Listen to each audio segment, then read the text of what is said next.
అయితే ఇప్పుడు విఠలాచార్య గారి సినిమాల్లో చాలా వరకు దయ్యాలుంటాయి, భూతాలుంటాయి, ఆ కాళ్ళు ముందుకున్నాయా, వెనక్కున్నాయా, తెల్లటి ఆకారంలో జుట్టు విరబోసుకొని ఇవన్నీ కనిపిస్తున్నాయి. మీరు చేసిన మెజారిటీ సినిమాల్లో అంటే ఆ టైంలో వచ్చిన, ఆ కాలంలో అంటే వచ్చిన పల్లెటూరులో మరి అవే చెప్తారు కదా. విఠలాచార్య గారు తీశారు అంటే ఆయన కూడా అవే. విని పుస్తకాల్లో చదివి చందమామ బాలమిత్ర ఇటువంటివి చదివి దెయ్యాలనేవి ఇలా ఉంటాయి, పాదాలు ముందుకుంటాయి, వేళ్ళు వెనక్కు ఉంటాయి, ఇలా నడుస్తాయి, తెల్లగా ఉంటాయి, అట్లా అని ఇవన్నీ చదివాము కదా. విఠలాచార్య సినిమాలో నాకు ఇప్పటికీ ఆ జగన్మోహిని అనుకుంటాను కదా, పొయ్యిలోనే ఇలా కాళ్ళు పెట్టి వంట చేయడము అనేది, ఇవన్నీ కూడా అసలు ఆ థాట్ ఎలా వచ్చేది, ఏం చేసేవాళ్ళు ఆ టైంలో, మీరేం అడిగేవాళ్ళు ఆయన్ని, నిజంగా ఇలా ఉంటాయా లేకపోతే? లేదండి, మేము ఎప్పుడు అడిగేవాళ్ళం కాదు. ఎందుకంటే ముందు పుస్తకాల్లో చదివాం కదా దెయ్యాలు ఉంటాయని. సో దెయ్యాలు లేవని మనం మనం చూడలేదు, మనకు కనిపించలేదు. అందరికీ కనిపించవు అవి, ఒక్కొక్క నక్షత్రాన్ని బట్టి కనిపిస్తాయట. అందుకని ఉన్నాయా అంటే లేవని చెప్పలేము, ఉన్నాయంటే ఉన్నాయని చెప్పలేము, మనం చూడలేదు కాబట్టి. లేవా అంటానికి ఇంకొకళ్ళు కనిపించిన వాళ్ళు చెప్తున్నారు కాబట్టి ఉన్నాయని అనుకోవాలి. అయితే విఠలాచార్య గారి సినిమాల్లో ఎంత అయితే ఇవన్నీ దయ్యాలు ఇవన్నీ అనుకుంటామో, జానపద గాథలు అనేవి చాలా ఎక్కువ ఉంటాయి. జానపద కథానాయకుడు నరసింహరాజు గారు అనగానే అలా ఒకటి ఫిక్స్ అయిపోయింది కదా, విఠలాచార్య సినిమా అనగానే ఇలా ఫిక్స్ అయిపోయింది. ఆ టైంలోనే మీరు సూపర్ హిట్ హీరో అక్కడ. జానపద చిత్రాలు అంటే మీరే కనిపించేవాళ్ళు. మీతో పాటుగా కాంతారావు గారు కూడా, కత్తి యుద్ధం కాంతారావు, జానపద కళాకారులు, ఎలా ఉండేది ఆ టైంలో? కాదండి, అంటే రామారావు గారు ఫస్ట్ చేసేవారు, తర్వాత కాంతారావు గారు చేసేవారు. వారు చేసినప్పుడే నాకు విఠలాచార్య గారు అవకాశం ఇచ్చారు. నాతో తీసిన తర్వాత ఇంకా వారెవరు చేయలేదండి. రామారావు గారు ఒక్కటి చేశారు, సింహబలుడు అని ఒక్కటి చేశారు. కాంతారావు గారు హీరోగా చేయలేదు. కాంతారావు గారు పొజిషనే నాకు ఇచ్చారు విఠలాచార్య గారు.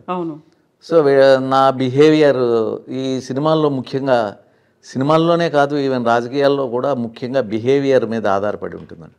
బిహేవియర్ బాగున్నట్టయితే పెద్దవాళ్ళు మనల్ని ఆదరిస్తారు. సో నా బిహేవియర్ ఎలా ఉండాలి ఏంటనేది నా అనుభవం ద్వారా నేను డే బై డే నేను నేర్చుకోవటం వల్ల, నా బిహేవియర్ వల్ల విఠలాచార్య గారికి వారు తీసిన అన్ని పిక్చర్లు నేనే చేశాను హీరోగా. అంటే నా బిహేవియర్ వారికి నచ్చింది. నా టైమింగ్ అవ్వనివ్వండి, నేను చేయటం, నా విధేయతగా ఉండటం. సో వారు అన్ని పిక్చర్లు, జగన్మోహన్ తర్వాత గంధర్వ కన్య, నవమోహిని, మోహిని శబదం, ఇలాంటివన్నీ. అదేవిధంగా పక్కన వారి శిష్యులైనటువంటి పింజల సుబ్బారావు గారు 1 సంవత్సరంలో 3 సినిమాలు, త్రిలోక సుందరి, లక్ష్మీ పూజ, మహాశక్తి, ఇటువంటివన్నీ చేశాను. ఆల్మోస్ట్ ఆల్ జయలలిత గారు, వాణిశ్రీ గారు తప్ప మిగిలిన అందరు హీరోయిన్స్తో, జయసుధ గారు, లత గారు, మంజుల గారు, మాధవి గారు, కవిత, ప్రభ, అందరితో కూడా అందరితో నేను వర్క్ చేశా హీరోగా. వారందరూ హీరోయిన్స్గా ఉండేవారు. సో బిహేవియర్ వల్ల కూడా నాకు దగ్గర 100 మూవీస్ చేశానండి. బిహేవియర్ వల్ల అందరూ ఇచ్చారు. నేను వారితో స్నేహం లేకపోయినా సో ఈ వేషానికి వారు బాగుంటారు. ఇక ఏంటంటే నాకు అవకాశం జగన్మోహన్లో ఇచ్చారు కాబట్టి నేనే అన్నీ చేయటం వల్ల నేనే కథానాయకుడిని, ఈయనొక్కరే రాజకుమారుడు అని అనుకోవటమే తప్పదా. మిగిలిన ఎవరికిచ్చినా బాగుంటారు కదా. ఎవరికిచ్చినా ఆ వేషం వేసుకుని అలా విగ్గి పెట్టుకుని అటు ఉంటుంటే కొంచెం బాడీ అది ఉన్నవాళ్ళు చక్కగా ఉంటారండి. అవకాశం ఎవరికి ఇవ్వకుండా నాకే విఠలాచార్య గారు, మిగిలిన ప్రొడ్యూసర్స్ కూడా ఇవ్వటం జరిగింది.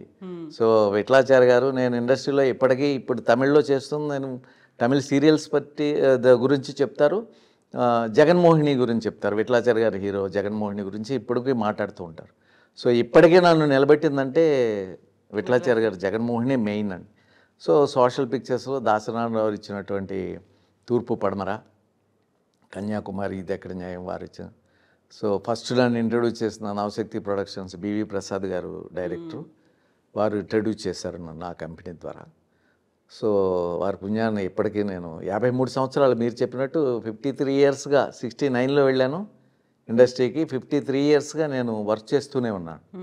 సో అప్పటికంటే ఇప్పుడు మేము చాలా హ్యాపీ, ఎందుకంటే హెవీ వర్క్ కాబట్టి. అంటే హ్యాపీ అంటే మనకి అత్యాశ లేదు కాబట్టి, నాకు ఇంత రావాలి, నాకు నేను ఇలా ఉండాలి, నా వెనకాల ఇలా ఉండాలి, నాకు ఇన్ని బిల్డింగ్లు ఉండాలి, ఇటువంటి అత్యాశ లేదు. ఈవెన్ ఆశ కూడా లేదు నాకు. అత్యాసం మాట అటు ఉంచండి, ఆశ కూడా లేదు. భగవంతుడు ఎలా నడిపిస్తే అలా. రాత్రి పగలు లాగా, పగలంటే బ్రైట్నెస్, తప్పకుండా రాత్రి అవుతుంది, చీకటి అవుతుంది. సో జీవితంలో ప్రతి వాళ్ళకి పగలనే బ్రైట్నెస్ ఉంటుంది, జీవితం హ్యాపీగా ఉంటారు. కష్టం అనేది వస్తుంది రాత్రి సమయంలో. మనం పూజించినా పూజించకపోయినా మళ్ళీ భగవంతుడు మళ్ళీ ఏ విధంగా తెల్లవారుతుందో ఆ విధంగా తెల్లవారి మళ్ళీ బ్రైట్నెస్ వాళ్ళ జీవితాల్లో వస్తూ ఉంటుంది. అట్లా ఇవన్నీ తెలుసుకుని అందరూ బాగుంటే అసలు భూమి మీద కష్టం అనేదే ఉండదండి. ఉన్నవాళ్ళు, డబ్బున్న వాళ్ళు మంచి మనసుతో, ఎక్సెస్ డబ్బుని ఏం చేసుకుంటారు? ఏం చేయలేరు కదా. మీరు తినేది నేను కొంచెం ఎక్కువ తినొచ్చు, లేకపోతే కొంచెం 2-3 కర్రీలు చేసుకోవచ్చు, అంత చేసుకోవచ్చు. కానీ మీరు అంతకంటే ఎక్కువ తినలేం కదా. సో మిగిలినంతా ఏముందండి, మిగిలినంతా ఎవరో ఏమి పట్టుకెళ్ళలేం.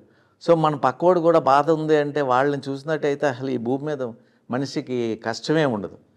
ఈ మనుషులు కూడా ఇతర జీవుల గురించి భగవంతుడు ఇస్తున్నది సరిపోదు అన్నట్టుగా ఎన్నో వెజిటేరియన్ అనేక కూరలు, కూరగాయలు, పళ్ళు అన్నీ అనేకమైన ఇస్తూ ఉంటే ఇవన్నీ వీటితో పాటు ఇంకా జీవుల్ని, నోరు లేని జీవాలని హింసించి కోసేసి వాటన్నిటిని తినటం కూడా అంత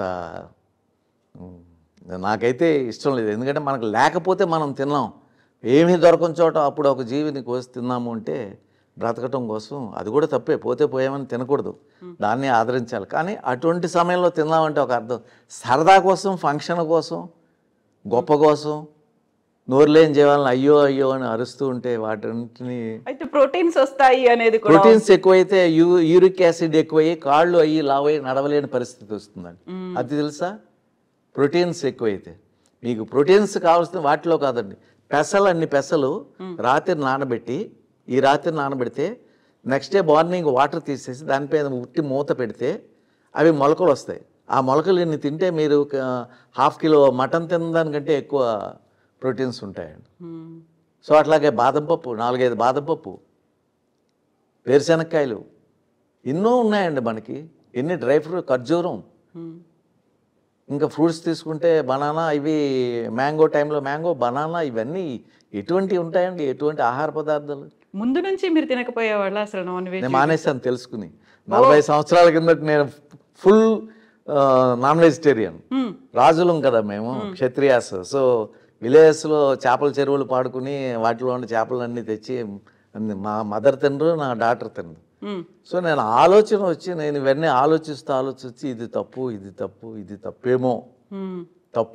నేను అది తప్పు అంటం లేదండి, నాకెందుకు వచ్చిన గొడవ మనుషులతో, ఎదుటి వాళ్ళు అని చెప్పడానికి. మీరు తింటుంటే తినకూడదు అని నేనేమన్నా చెప్పడానికి? మీ ఇష్టం మీది. నాకు అనిపించింది కాబట్టి నేను మానేశాను కాబట్టి నేను ఆరోగ్యంగా ఉన్నాను.